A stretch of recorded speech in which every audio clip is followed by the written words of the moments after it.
बिस्मिल्लाहिर्रहमानिर्रहीम। शुरू करता हूँ अल्लाह का नाम लेकर जो बड़ा मेहरबान नहायत रहम करने वाला है। फ़िरौन ने जब एक भयानक ख्वाब देखा कि फ़लस्तीन की तरफ से एक भड़कती आग मिस्र की तरफ बढ़ रही है और देखते ही देखते मिस्र को जलाकर राख कर देती है, मगर बनी इसराइल इस आग से महफूज रहते हैं। तो वो हड़बड़ाकर उठ बैठा और फ़ौरन अपने तमाम कानों और नजूमियों को दरबार में तलब किया।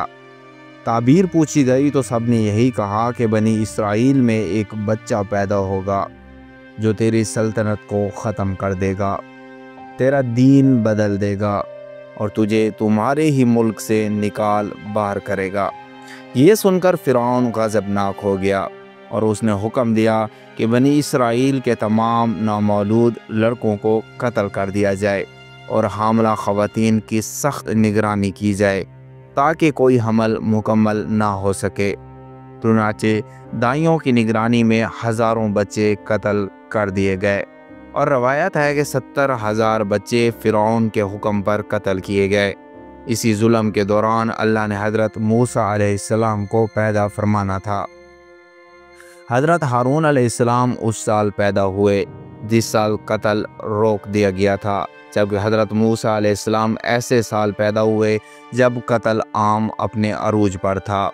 हज़रत मूसा अलैहिस्सलाम की वालदा पर हमल के आसार ज़ाहिर ना हुए और वो फ़िरौनी दाइयों की नज़रों से महफूज रहीं।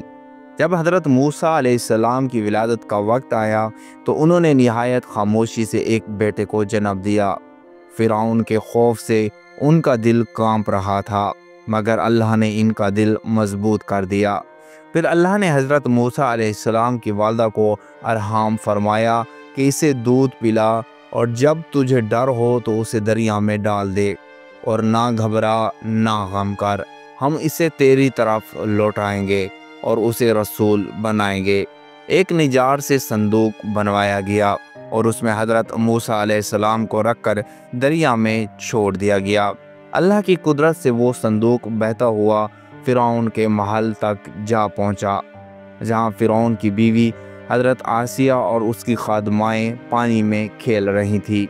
जब संदूक खोला गया तो एक नहायत खूबसूरत बच्चा अंगूठा चूस रहा था।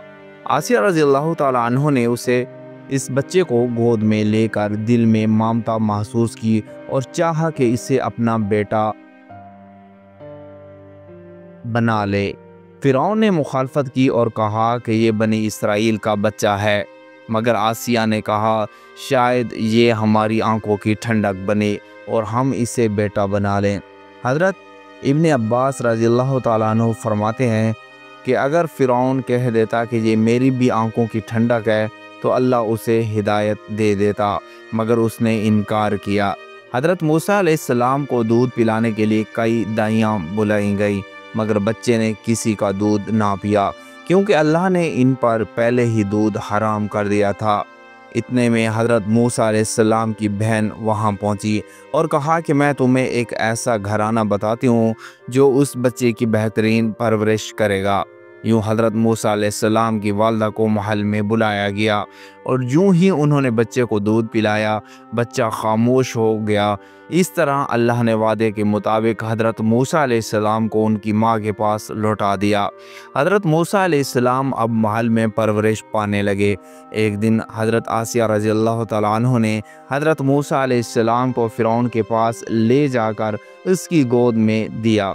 हज़रत मूसा अलैहिस्सलाम ने फ़िरौन की दाढ़ी नोच ली, जिस पर फ़िरौन को गुस्सा आया और कत्ल का इरादा किया, मगर आसिया रज़ियल्लाहु ताला अन्हा ने समझाया कि ये बच्चा है, उसे सज़ा देना ना समझी होगी। फिर एक आजमाइश रखी गई जिसमें हज़रत मूसा अलैहिस्सलाम के सामने 2 तश्त रखे गए, एक में फूल और दूसरे में अंगारे थे। हज़रत मूसा अलैहिस्सलाम ने जिब्रील अलैहिस्सलाम के हुक्म से अंगारे उठा लिए और मुंह में रख लिए। यूँ साबित हुआ कि ये नासमझी में किया गया अमल था और यूँ हज़रत मूसा अलैहिस्सलाम बच गए। پھر وہ شاہی محل میں پروان چڑھتے رہے یہاں تک کہ اللہ نے آپ کو نبوت عطا فرمائی۔ جب آپ نے دعوت حق دی تو فرعون نے انکار کیا اور حضرت موسیٰ علیہ السلام نے بنی اسرائیل کو فرعون سے نجات دلائی۔ اللہ نے حضرت موسیٰ علیہ السلام کے لیے سمندر میں راستہ بنایا، بنی اسرائیل پار چلے گئے اور فرعون اپنے لشکر سمیت سمندر میں غرق ہو گیا۔ یوں فرعون کا خواب سچ ثابت ہوا اور اللہ کا وعدہ پورا ہوا۔ ناظرین کرام، ایسی اور اسلامک ویڈیوز اور معلومات کے لیے ہمارے چینل کو سبسکرائب ضرور کریں اور کمنٹ میں ماشاءاللہ ضرور لکھ کے جائیں۔